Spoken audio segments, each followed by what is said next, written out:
Hear that, BMW? Even Mazda can make all of their cars look wonderful. Why can't you? Now, being a Mazda, you would expect really good reliability, right? Well, sometimes that's actually not the case. Spoiler alert, it's not good news. If you're a bit indecisive when it comes to buying your next car, as in the Mazda CX-30 might be a bit too small, or a CX-5 is a bit too large. Ideally, you want something about the size of a Mazda 3, but then everyone's buying SUVs, so you want an SUV as well?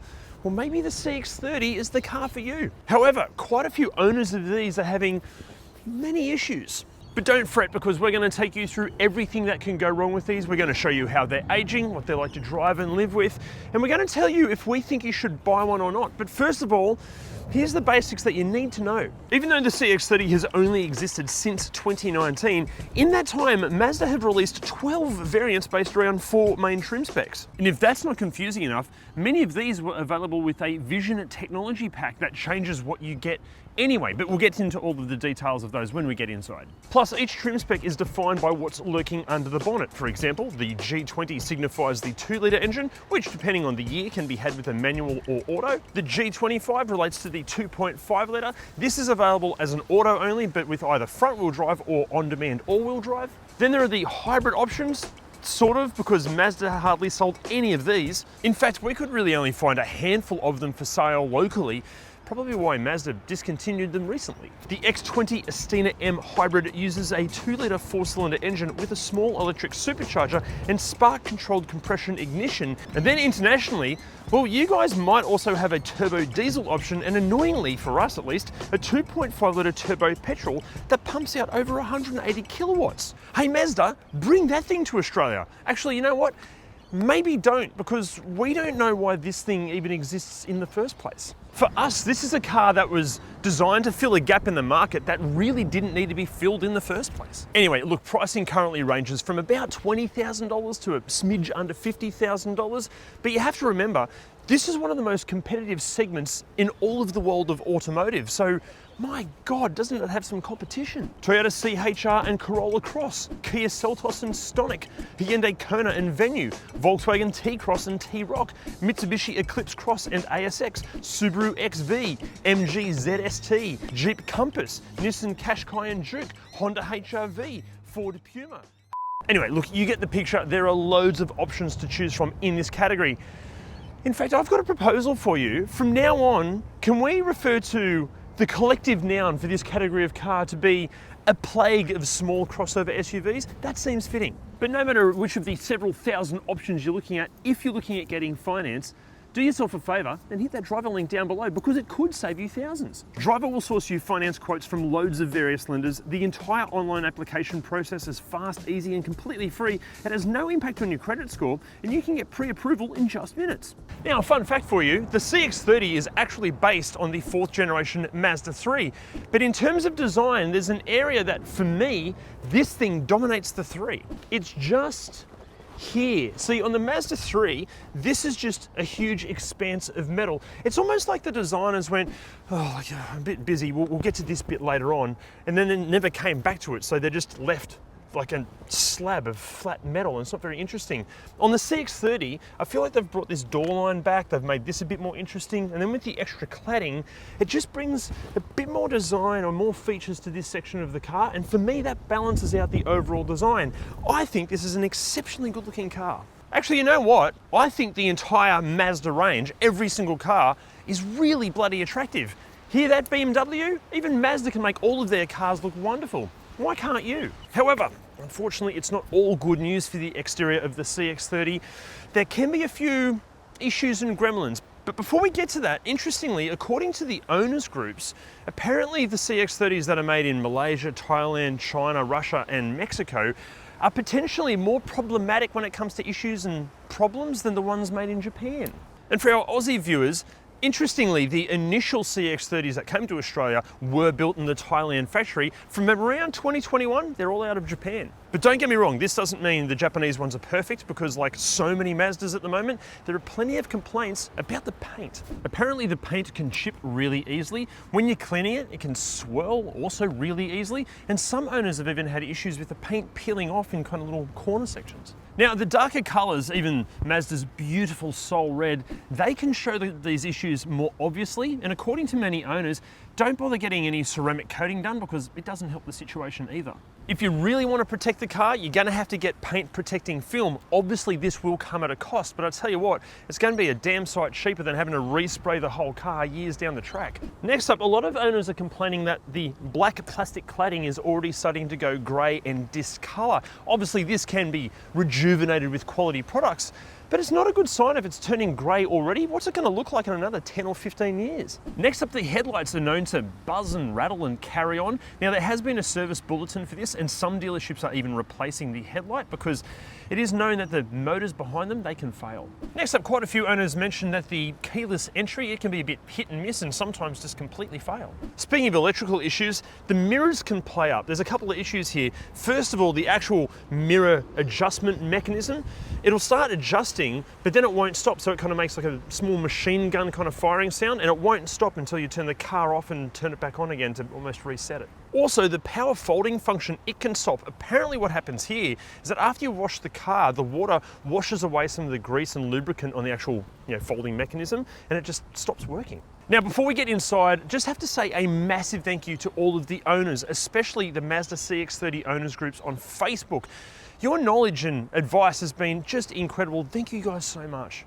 Okay, inside, I'm really sorry, but the common complaints, they don't end. There are so many reports out there of just rattles. Now, this is not typical for Mazda at all, but owners have reported rattles from the A and the B pillars, the dashboard, the door cards, the sunglasses holder, all over the place, just bloody rattles. Plus, the rattles are apparently really sporadic, and they can even vary depending on what the temperature is. One owner actually mentioned that he was back at the dealership every single month to get a rattle in the B pillar fixed, and it just never stopped rattling, even after 18 months. Now, this is a weird one. Some owners mentioned that in really hot climates, the sun visors can start to melt to the point that they don't actually stay up anymore. They start to just dip down. I mean, look, obviously it's good that they are fixed under warranty, but remember, that warranty, it's not going to last forever. Now, this next one seems to affect North American CX-30s more than any other area, but there's a bunch of electrical faults with those cars. Things like certain buttons and switches starting to fail, lighting gremlins, things like that. Even the infotainment system turning itself off or completely resetting after you've hit a bump. Also on electrical complaints, a lot of owners complain that there's no 12-volt power outlet up front, so that means installing things like dash cams can just be more challenging than they need to be. Now, a few owners of leather upholstered CX-30s have complained that the leather doesn't seem to be very resilient, and in fact, it can look like the black coating is sort of painted onto the leather because it starts to rub off. Also, bloody gloss black plastic in high traffic areas. God, this shits me. According to the owners, Mazda have used the softest plastic known to mankind because this just scratches so easily. Even if you just wipe the dust off with a microfiber cloth, it just leaves scratch marks all over the place. And the same goes for the clear plastic covering the gauges. It scratches incredibly easily as well. In fact, plenty of owners have been looking for like a protective film to put on the black or the clear plastic, or just replacement parts to replace it. Even in this car, and it can be really hard to show this via the camera, but there are scratches all over the clear plastic there and all over this black gloss plastic. This thing hasn't even got like 30,000 Ks on it.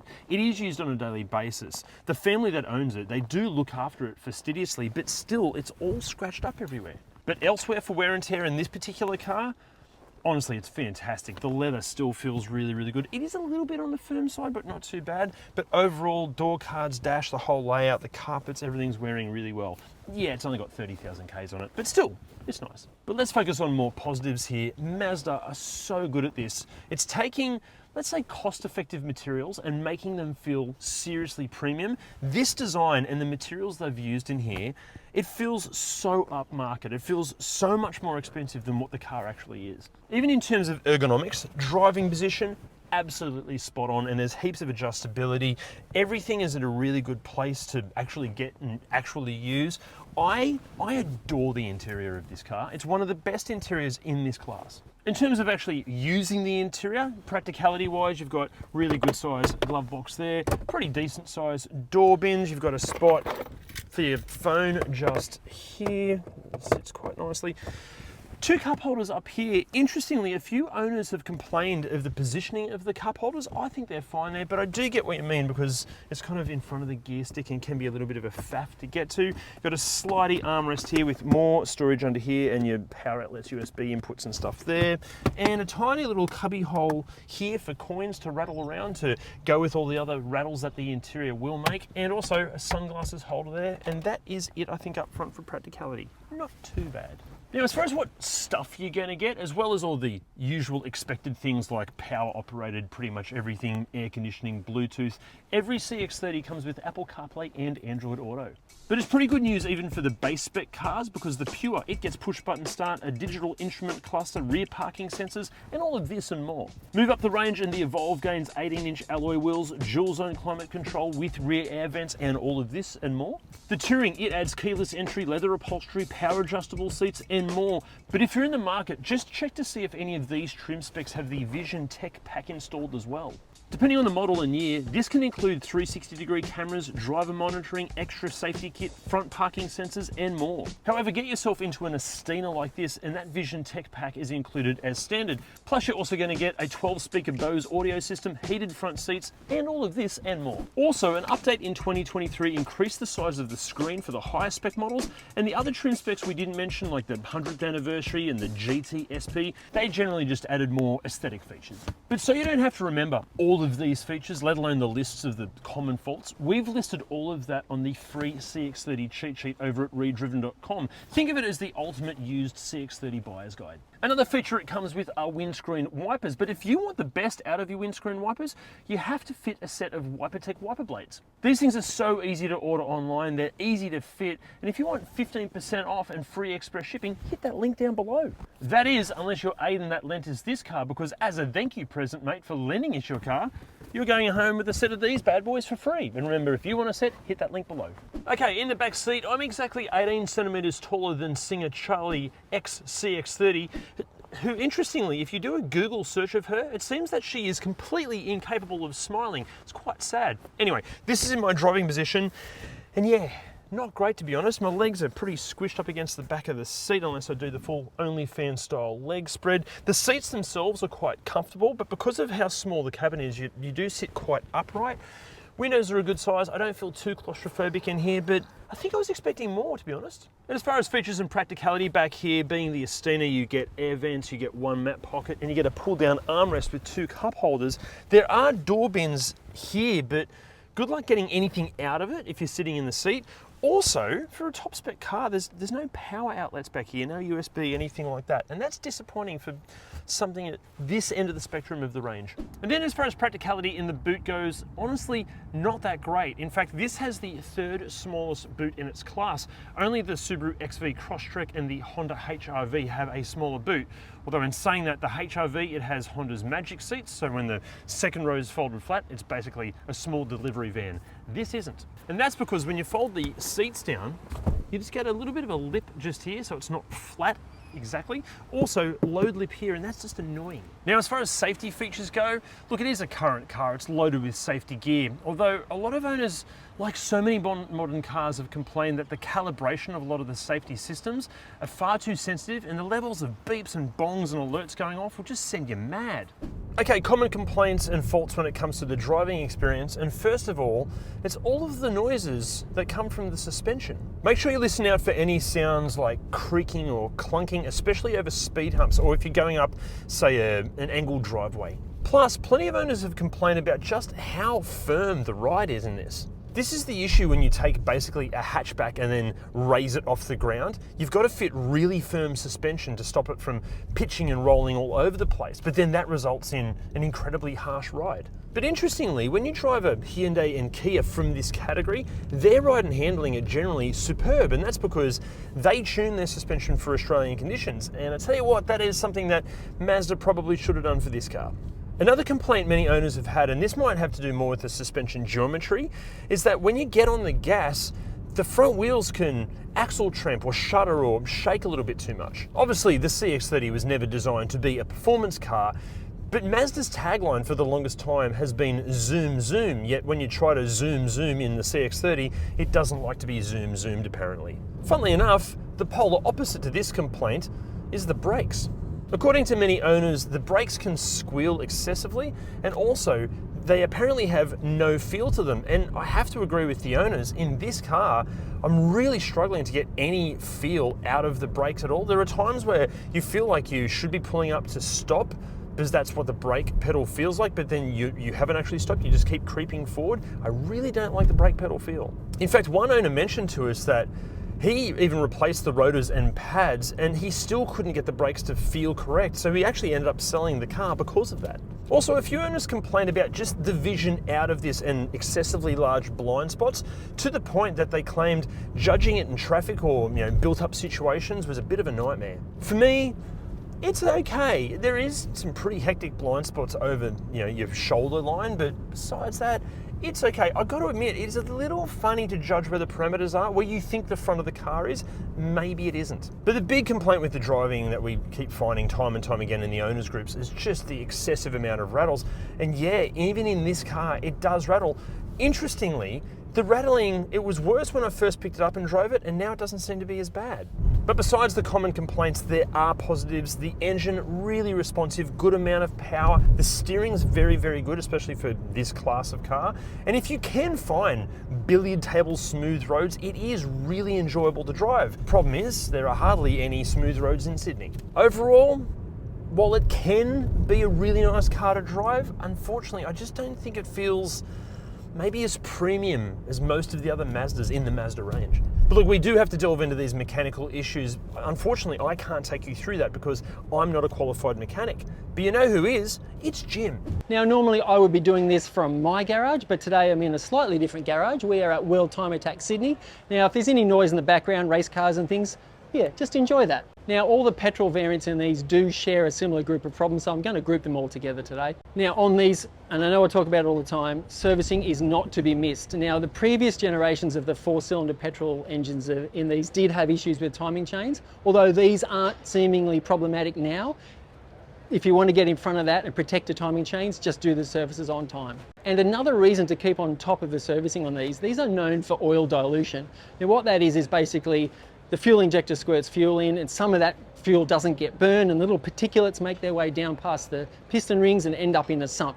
And over time, that increases the volume of oil in the sump and it dilutes the oil. Now, diluted oil does a terrible job of lubricating parts, and if it's too bad, you can expect those parts to wear prematurely. Now, there have been some recalls and some software updates to try and tweak the fuel injection to help with this problem, which doesn't affect all cars, by the way, but seemingly it's not really helping and it's an ongoing issue. Now, if they're not making oil from oil dilution, they're burning it, although it doesn't affect all of them.